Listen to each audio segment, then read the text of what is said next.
아브라함은 하나님의 명령에 순종해서 고향인 갈대아 우르를 떠나 가나안 땅으로 이주했습니다. 갈대아 지역은 티그리스 강과 유프라테스 강이 시작되는 진원지로서 인류의 최초 문명인 메소포타미아 문명의 발원지입니다. 이 지역에서 일어난 유명한 사건으로는 창세기에 있는 11장에 나오는 바벨탑 사건이 있습니다. 바벨론이 제국으로 명성을 떨치기 시작한 것은 주전 1895년부터 1595년까지인 약 300년간의 기간입니다. 역사적으로 이때를 고대 바벨론이다라고 부릅니다.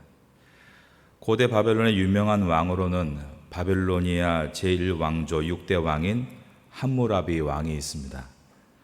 특히 함무라비 법전이 유명한데 인류 역사상 가장 오래된 서문법 중에 하나로 불려집니다. 고대 바벨론 이후에는 이 갈대아인들이 힘을 잃었고 아수르가 중동을 제패할 때 아수르의 속국으로 전락하기도 합니다. 바벨론은 고대 부흥했던 찬란한 역사의 나라라는 자부심과 아수르의 차별 정책에 불만을 품고 있다가 갈대아 사람 나보폴라살이 아수르를 향해 반란을 일으킴으로 다시 바벨론의 제국은 시작이 됩니다. 주전 626년부터 539년까지 이 기간을 역사는 신바벨론이다라고 부릅니다. 유명한 왕으로는 신바벨론의 초대 왕이었던 나보폴라살의 아들 느부갓네살이 있습니다. 유다를 비롯한 예레미야 46장 이하에 나오는 애굽과 블레셋과 암몬, 모압, 에돔, 다메섹, 게달, 하솔, 엘람 등이 이 느부갓네살에게 다 무릎을 꿇었습니다. 이처럼 바벨론이 최고의 권력과 힘을 가지고 있을 때 그때 하나님은 예레미야 선지자를 통해서 이 바벨론도 멸망하게 될 것이다라고 예언하셨습니다. 그리고 이보다 훨씬 이전이었던 이사야 시대 때에도 이사야서를 통해서 바벨론의 멸망을 예언하셨습니다. 이제 오늘 본문 50장 1절 말씀, 여호와께서 선지자 예레미야에게 바벨론과 갈대아 사람의 땅에 대하여 하신 말씀이라. 너희는 나라들 가운데에 전파하라, 공포하라, 깃발을 세우라, 숨김없이 공포하여 이르라. 그 공포의 내용은 바벨론이 함락되고 벨이 수치를 당하며 무로닥이 부스러지며 그 신상들은 수치를 당하며 우상들은 부스러진다 하라. 벨은 바알 신이고 이 무로닥은 마르둑이라 불리는 신바벨론의 주 신입니다. 바벨론은 바알과 마르둑을 같은 신으로 보았고 그래서 바알의 별칭으로 마르둑을 사용합니다. 그러므로 2절은 동일한 한 신이 수치를 당하고 부서져 망한다는 말씀입니다. 3절은 바벨론이 망하는 이유에 대해서 북쪽에서 한 나라가 나타나 바벨론을 멸망시킬 것이다. 3절을 같이 읽습니다. 이는 한 나라가 북쪽에서 나와서 그를 쳐서 그 땅으로 황폐하게 하여 그 가운데에 사는 자가 없게 할 것임이라. 사람이나 짐승이 다 도망할 것임이니라. 바벨론을 멸망시킨 나라는 페르시아입니다. 그런데 이 페르시아가 북쪽에서 나온다고 했는데 페르시아가 바벨론의 북쪽에 있는 것은 아니죠. 이것은 예레미야 1장을 시작하면서 바벨론은 북쪽에 끓는 가마로 유다와 모든 나라를 멸망시켰듯이 바벨론의 머리 위에서 또 다른 나라가 너희를 칠 것이다 라는 의미로 북이라고 말하고 있습니다. 4절입니다. 그러나 바벨론의 멸망이 곧 이스라엘 백성들의 해방의 날이 될 것이다. 4절 같이 읽습니다. 여호와의 말씀이니라. 그날 그때에 이스라엘 자손이 돌아오며 유다 자손도 함께 돌아오되 그들이 울면서 그 길을 가며 그의 하나님 여호와께 구할 것이며. 하나님께서는 이미 예레미야 선지자를 통해서 이 내용을 여러 번 말씀하셨습니다. 바벨론에 의해서 유다는 망할 것이다. 70년 동안의 포로 생활이 있을 것이다. 그러나 그 70년이 지나면 고향인 가나안 땅으로 돌아오게 될 것이다 라고 하셨습니다.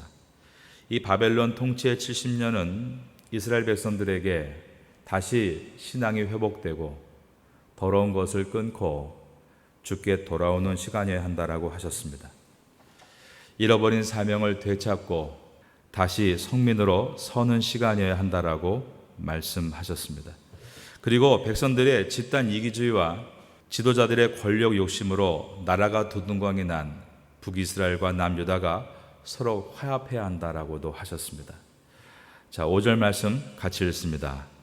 그들이 그 얼굴을 시온으로 향하여 그 길을 물으며 말하기를 너희는 오라 잊을 수 없는 영원한 언약으로 여호와와 연합하라 하리라. 그러므로 이스라엘이 바벨론 70년 포로를 지난 다음에 확연하게 달라진 것이 있었는데, 첫 번째가 우상을 섬기지 않았다는 데 있습니다. 두 번째로는 과거 남과 북이 갈린 것 같이 백성들끼리 반목하는 것이 아닌 하나됨을 힘써 지켜나갔다는 데 있습니다. 6절입니다.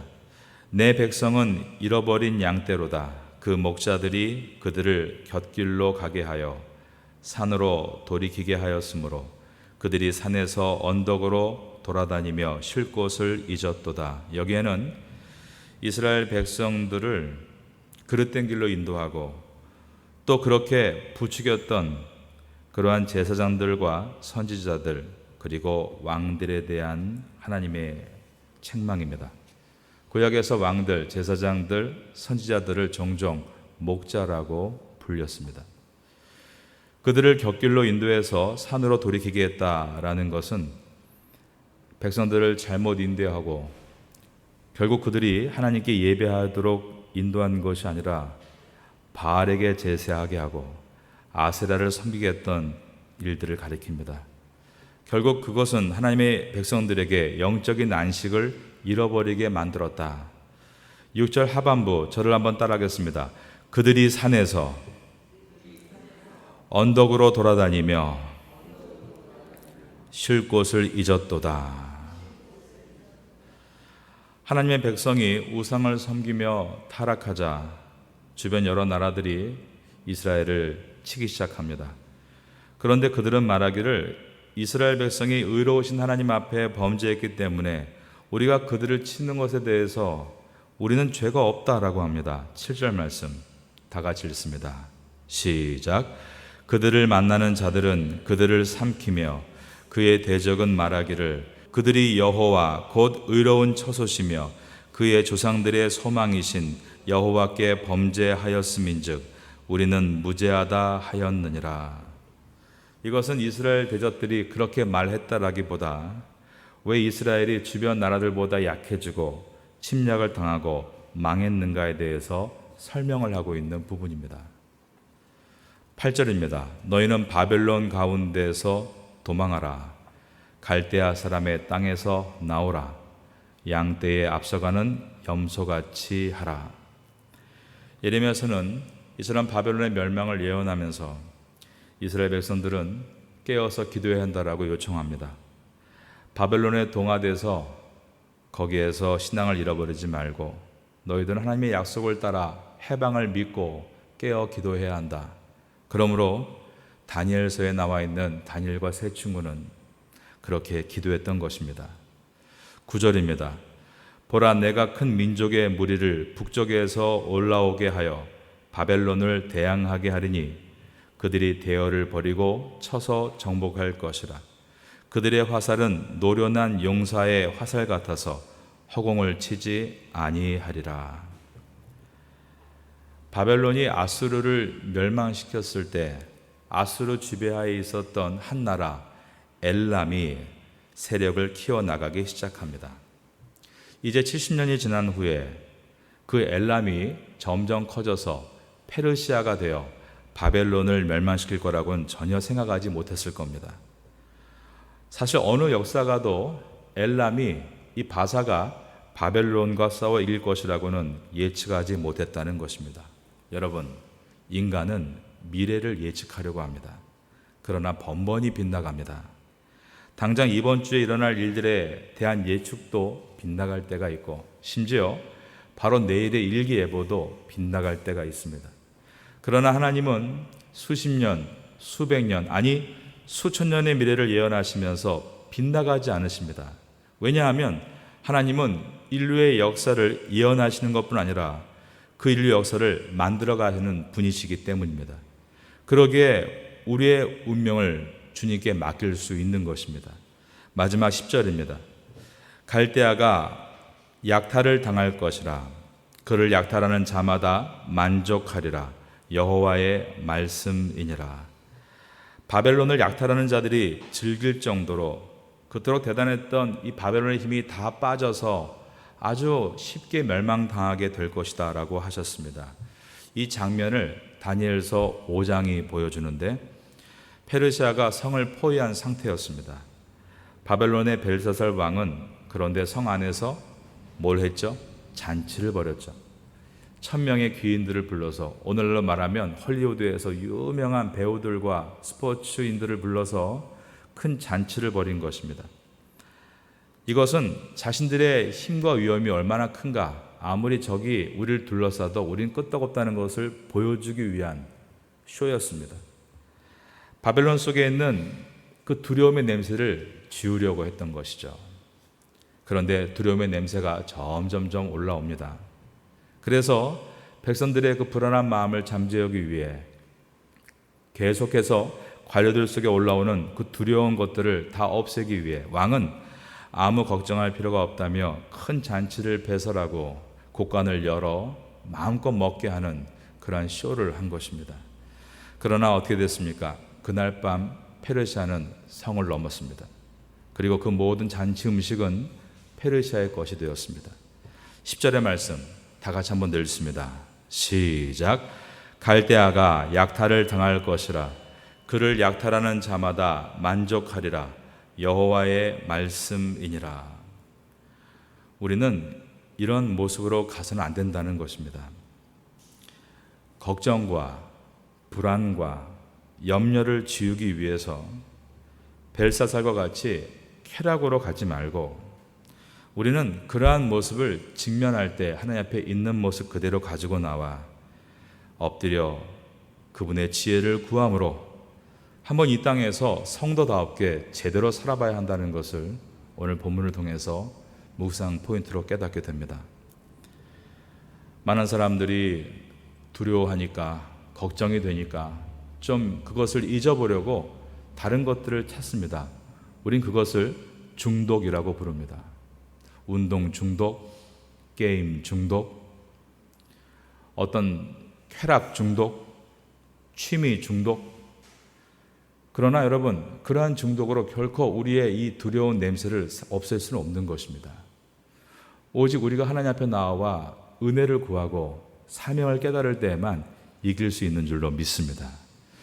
우리는 이왕이면은 새벽기도 중독이 되면 좋겠습니다. 이왕이면은 성경 쓰기 중독이 되면 좋겠습니다.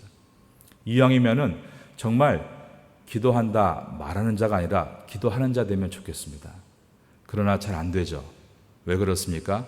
Made in heaven.